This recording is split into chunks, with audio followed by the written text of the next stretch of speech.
It's not a right-left issue. It's a right-wrong issue. And America has constantly been on the side of what's right. Because when it comes down to it, this is about keeping faith with the idea of America. Because America's an idea, isn't it? I mean, Ireland's a great country, but it's not an idea. Great Britain's a great country. It's not an idea. That's how we see you around the world, as one of the greatest ideas in human history, right up there with the Renaissance, right up there with crop rotation on the Beatles' White Album. The idea, the American idea, it's an idea. The idea is that you and me are created equal. It will ensure that an economic recession need not become an equality recession. The idea that life is not meant to be endured but enjoyed. The idea that if we have dignity, if we have justice, then leave it to us, we'll do the rest. This country was the first to claw its way out of darkness and put that on paper. And God love you for it, because these aren't just American ideas anymore. There's no copyright on them. You brought them into the world. It's a wide world now. I know Americans say they have a bit of the world in them, and you do. The family tree has lots of branches. But the thing is, the world has a bit of America in it too. These truths, your truths, they're self-evident in us. There are so many great feats that we've accomplished as a nation together. We all dwell on those, and we know that we're a great nation, but we have to continue with those great acts. So we as citizens have to take a greater role in preserving this unique nation. Each one of us has skills and knowledge and expertise to contribute to the well-being of America. And that's what the American Leadership and Policy Foundation is founded to do. We want to take the richness of the knowledge that is the intellectual power of the United States of America, and we want to put it towards our problems. We believe that it really boils down to two things: our leadership and our information culture. Many of our leaders today are seeking their own goals, their own ambitions, and advancing themselves. What we seek is to develop leaders who care about you and who will advance the interests of citizens before themselves, before special interests, and before party. Our information culture has become heavily influenced by special interest groups and corporations looking to have their way with our democracy. Isn't it time for us to take some responsibility and say, I'm going to stop talking about the problem and I'm going to start helping solve the problem?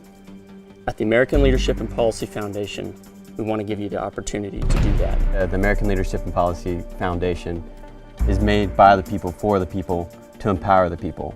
Find me a foundation who's doing research on behalf of the public exclusively for you, with nothing attached.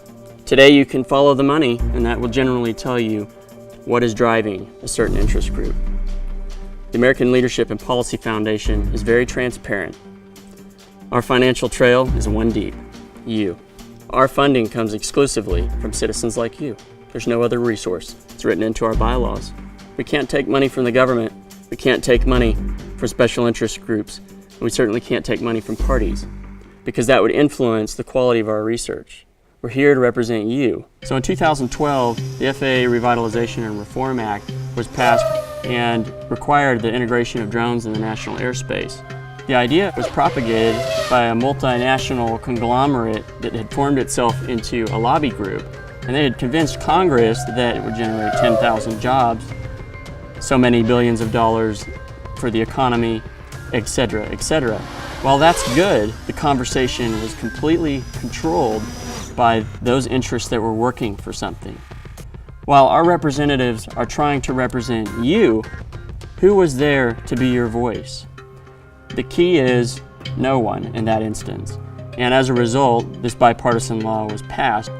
That law, we believe, posed some severe risks to our national security, and our research report, Drones in the National Airspace, a Threat and Security Analysis, helped inform some leaders about the real core issues inherent with that law.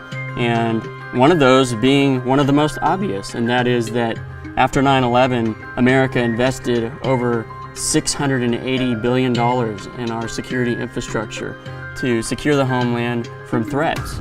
And now we have a low-cost means by which overflight can surpass all of these security measures and hit whatever target it really wants to. And we saw an example of that with the drone incident at the White House. Our report was published by the Harvard National Security Journal and lauded by members of the House staff because it allowed them to inform some key decision makers on alternative perspectives brought by experts in the field. There were people that had worked in the defense industry with drones, and they knew what they were talking about. And we had a chance to interview leaders from across the United States, including the chief scientist of the Air Force, and really get to the nugget of what the issue was. And the issue is that in order to integrate a law of this magnitude, our decision makers did not have all of the information that they need. The American Leadership and Policy Foundation hopes to fill that void. There are 12,500 interest groups out there and one American Leadership and Policy Foundation, but we are backed by the American public. The key insights for the issues that are most important to America, they lie with you and they lie with me as citizens. They don't lie in some cloud somewhere. We want to use the intellectual capacity that you have and that I have to solve our nation's most imperative problems. Another example of one of the issues that the American Leadership and Policy Foundation is tackling right now is under the working title 17 Minutes to Meltdown. In 2014, the world passed close to an electromagnetic pulse generated by the sun. And our research is undertaking the notion that while an electromagnetic pulse can affect the power grid, something which is reversible, there are issues that are irreversible, especially in the ecological sense. Because we've become to rely on technology so much, because we've come to rely on computers so much, there are some key weaknesses in our infrastructure. And one deals with our nuclear power. And so right now we're examining the issue of whether or not an EMP directed by an adversary of the United States or even a naturally occurring event could potentially lead to a Fukushima, Chernobyl type event at multiple power plants across the eastern central United States simultaneously, because we have no backup in place to provide power to these pumps that cool these reactors. And when the truth is not given to us, it's time to push back by giving it to people ourselves. Our logo deals with the Tree of Liberty. And the Liberty Tree was a place where leaders gathered to exchange ideas, to hear from each other, and to become informed. As you look at the logo of the tree, the left side is the tree is withering.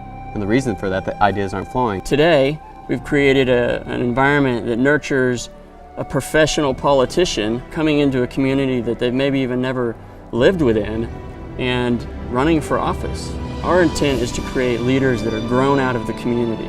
No one should know better the solutions that can be brought to bear on an issue than you. In a poverty state like Haiti or one of those third world countries I worked in, you see that if the community comes together, works together, learns how to come out of poverty, they will produce something beautiful. They will be able to make money, generate whatever they're working on, because they're working together to come out of a situation. And that's where America is. We need to work together as one. It's through civic engagement that you can water the Tree of Liberty. By understanding the issues, by gaining information, by voting, by supporting the right candidates who believe in solutions that will work for you and not themselves. That's where the strength of America lies. In order to hear from you, the American Leadership and Policy Foundation hosts town halls nationwide so that we can get face time with you. It's important to get back to dialogue again. It's important to say, hey, I don't care if you're red or blue. We're Americans trying to work towards solutions. Let's talk. You can find out when we're coming to your town so we can hear what's important to you at the town hall page at alpf.org. We want America to flourish again. That's the vision of the American Leadership and Policy Foundation. To help renew the sense of purpose in our nation, to renew the sense of hope, to help people understand again, there is a future for you here. You're a part of that future. Don't let that future be created for you. Create it. Let us be a channel to help create that bright future in America. You know, I don't have all the answers. You don't have all the answers. But we have the answers if we work together. Amen. Help us move America in the right direction.